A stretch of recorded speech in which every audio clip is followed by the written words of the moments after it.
Kepala Desa atau Kades Kohot, Arsin masih menjadi sorotan publik lantaran terseret kasus pagar laut di Tangerang. Keberadaan Arsin semakin misterius lantaran menghilang, selesai namanya menjadi sorotan publik. Kini terungkap pengakuan arogan yang pernah disampaikan Kades Kohot. Adapun Arsin dikenal sosok arogan dan tak segan memaksa warga mengikuti perintahnya. Sikap arogan Arsin terlihat seusai dirinya menjabat sejak tahun 2021. Arsin kerap mengerahkan preman hingga tukang pukul jika perintahnya tidak diikuti.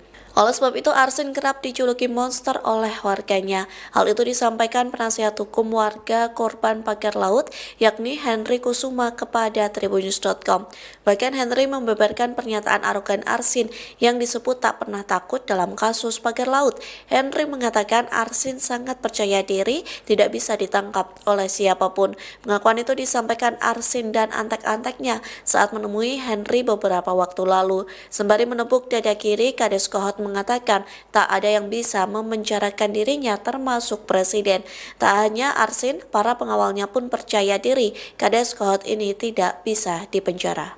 Download Tribun X sekarang, menghadirkan lokal menjadi Indonesia.